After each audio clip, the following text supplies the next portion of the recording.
but it's been fully noted, and notification was made 2 weeks ago at our December 6th council meeting. So I'd like to call the meeting to order. We have an agenda that was circulated. I'd look for a motion to adopt the agenda as circulated. Thank you, Councillor Seegers, Councillor Mueller. All those in favor? There are no appointments and delegations, and there is only one item of business, which is to consider the public hearing that we heard last night and look for second reading on the BC Housing Bylaw number 25291. So I will, don't have an agenda, but there we are. I just got her mic on too. Yeah. So as Councillor Lutz gets seated, we will look for a motion to receive a verbal report from the municipal planner. Thank you. That's carried. And we'll turn to the municipal planner. Mayor and Council, good morning. I have a report to give to you today in terms of verbal report. Since the public hearing minutes are not prepared as yet, I'm going to summarize where we're at and also all the written correspondence and the public hearing. So there is an identified need in the community for an expanded shelter. The subject property for the proposed shelter is Zone C4, Commercial 4, a zone that does not permit any residential use except for one dwelling unit in conjunction with the uses that are permitted. Hence the need to rezone the property to permit a residential shelter use. The proposed zoning amendment will define shelter residential and include it in the C4 zone as a permitted use only on the subject property. At the December 6, 2017 regular meeting of Council gave first reading to the subject zoning amendment bylaw and referred the bylaw to a public hearing, which was held last night, December 19, 2017. Written submissions were prepared and sent in by emails by 9 members of the public related to the rezoning application. The majority of the persons, 6 people, including property owners in close proximity, are in favor of the proposal. One person was neutral and posed a question regarding repair work construction on site. One person supplied 20 emails that raised the following general and summarized concerns. And those concerns were compliance with the BC Building Code, provincial legislation, district zoning building bylaws, and the official community plan.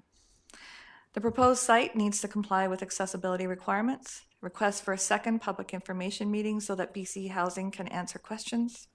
New information has come forward as of the December 6th that the district turned down the request for a permanent shelter at the district-owned Eptide site, therefore requiring new information being a new public hearing. Copy of the building permit is requested, submitted BC Housing shelter design guidelines for consideration, and they're all attached and in the bylaw. Concerns with wood decking replacement construction work where concrete roof pavers and new fencing on the property is happening. The district has not amended its building bylaw. BC Housing is non-responsive to their direct request for more info. BC Housing website says it has leased St. Hilda's space until January 15th. The request that council open the community use room, its kitchen, the library foyer, and the ground floor bathrooms from December 21st to January 2nd inclusive to provide for temporary shelter. BC Housing has failed to address questions put to it, and those questions are summarized as a request for a copy of the lease agreement, request for BC Housing financial information, compliance with BC legislation and sechelt bylaws, hours of operations, is it a cold weather shelter only, will it be a transition house, occupancy load is 22, yet staff will be 8, who will do the cleaning, meals, dishes, laundry, garbage removal, and supplies, ordering and delivery, will the staff include registered nurses, transition houses often require tenancy agreements, drug and alcohol testing, will there be accessibility for everyone and accessible washrooms? Shelter residential is not a defined use in BC Housing or in the residential tenancy branch definition. What is it? Are we gaining or losing beds? BC 2014 Building Access Handbook was also submitted.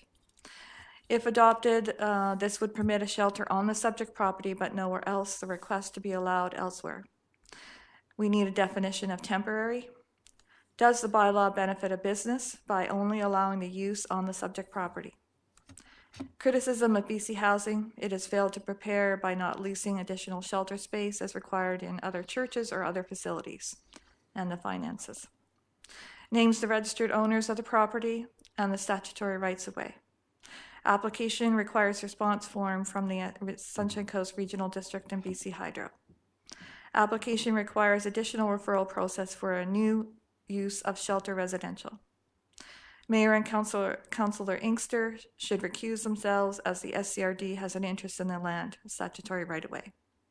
BC Hydro rights-of-way guidelines were submitted, subject property not in compliance with them. Council needs BC Hydro's response before moving forward. Rental Tenancy Board's ruling on transition housing and their jurisdiction over a shelter. Request for a structural engineer's report on the construction prior to final adoption. Questions submitted to BC government regarding some of the above. The shelter falls under Affordable Housing and the Local Government Act, thus owners must provide written consent and be made aware of their responsibilities. Request council delays their decision until documents are obtained. One other person raised the following summarized concerns. Owners are not involved in the rezoning process. What are their obligations and responsibilities? Question the statement that council is not legally bound to enforce its bylaws. This is a liability for the district potentially. Discrimination to people who cannot access the location.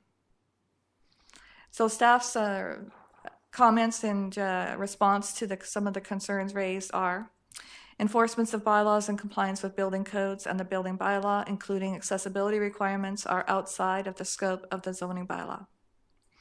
The current replacement construction works are outside of the scope of the zoning bylaw. The district's release of information from a closed meeting regarding the Uptide site was made public on December 6th, and the official notification period began on Friday, December 8th. Thus, the information is not considered new. The owners of the property signed the application form and thus are aware of the rezoning application and have given their consent to the application. The operations of the shelter are outside of the operations of the shelter, including laundry, cooking, etc. The hours of operation are outside of the scope of the zoning bylaw. The Rental Tenancy Board is not involved because there is no rent charges. Copies of building permits are not given out. If and when there is a building permit issued, it will then be posted on site. The contents of a building permit can be construed as private information, not to be shared with the general public. Security issues can arise, such as room layout, etc. Regarding the SCRD and BC Hydro, referral response form states that if there is no response during the given time frame, then their interests will be deemed unaffected. And there has been no response, but again, we deem them to be unaffected if that's the course. No re-referral is necessary. The term community care facility was corrected through the referral process from Vancouver Coastal Health Authority. Staff originally thought it as a community care facility, but with information from Vancouver Coastal Health Authority, it is not a licensed care facility. It's considered residential. And while this term was used, the remainder of the purpose of the application matches the application today. Wording of the bylaw received legal review. What is before council is that reviewed bylaw. All of Sechelt is served by the Sunshine Coast Regional District Water Service. Mayor Milne and Councillor Inkster, staff do not believe are in conflict of interest with regards to the Sunshine Coast Regional District statutory right-of-way. The definition and inclusion of the residential use will permit the use on the subject property. So in terms of the public hearing, there were approximately 30 people attended, 19 people spoke in total, 15 in favor, 2 opposed, and 2 neutral. Those in support raised the following. We are one caring community. This is an elegant solution. This is a sensational solution. This is a rezoning of this property to add shelter residential in perpetuity. This is a better location than the Uptide site. Something to eat, a place to sleep, and someone to care are necessities of life. 22 beds may not be enough, but it's better than we have now. This is a beginning. This shelter is very needed. Homeless numbers are growing. This shelter could be a showcase to other communities. Longer day and night hours and 3 meals a day will keep the homeless off the streets. Rain City is a good shelter operator. No public safety concerns at the existing shelter site by church members or by parents of nearby schools. No personal aquatic center staff safety or panhandling concerns. There are no personal safety concerns in our community during the day or night. This process is not quick enough. Need to approve. When is the shelter moving in? There is more parking available on site than is needed. No parking issues with the hostel where many people drove. No homeless persons drive normally. There are laundry facilities on site. No delivery is needed. Occupancy is 22 sleeping and does not include staff and people cleaning, cooking, serving, etc. Several local residents voiced their support for the application. The concerns that were raised at the public hearing include they should seek another location due to the proximity to children at a neighboring dance academy, pedestrian, scooter, and wheelchair safety of Lamprey Lane, not a central enough location, personal experience of panhandling and harassment by homeless persons on Sechelt Nation lands outside of the district, secondhand statement regarding SCRD staff and harassment by homeless persons. Sechelt Nation lands are a better choice. There's a problem with the bylaw definition and the use of commas.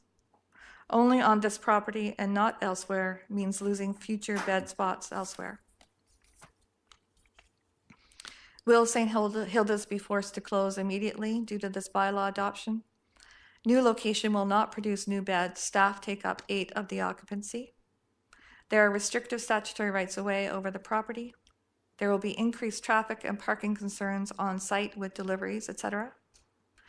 The owners of the property should speak. This rezoning process is too quick. Health and safety of staff, the vulnerable, and the first responders is an issue. Staff recommend giving second reading and all consideration of the above. And should council give second reading to the amendment bylaw, staff will then send the bylaw to the BC Ministry of Transportation and Infrastructure for their signature today. Council may then consider giving the proposed zoning bylaw amendment bylaw number 25-292-2017 BC Housing third and final readings for final adoption of the bylaw tonight at the regular meeting of council. Thank you, Mayor and Council. Thank you very much. Are there any questions about the public hearing or the minutes and the verbal report of the public hearing from councillors? I know we were all there last night, so thank you very much for the report. It obviously took a lot of time between last night and this morning to do that. I'm never sure what the appropriate response for dealing with spurious and incoherent commentary is. So you took one approach to give it more respect than I think it deserves, but thank you for doing that. If there's no questions about the public hearing, we'll move to second reading of the bylaw, which is bylaw number 25-291-217, BC Housing, a bylaw to amend District of Sechelt zoning bylaw number 25-1987 by defining and including the use of shelter residential as a permitted use on a particular property located at the address 5653 Wharf Avenue in the C4 Commercial 4 zone. Second reading would be moved by lots of attention. I saw Councillor Inkster and then Councillor Seegers because I was looking that direction. And as I turned here, I saw some over there. So let's say it was roundly moved and seconded by all. Any discussion?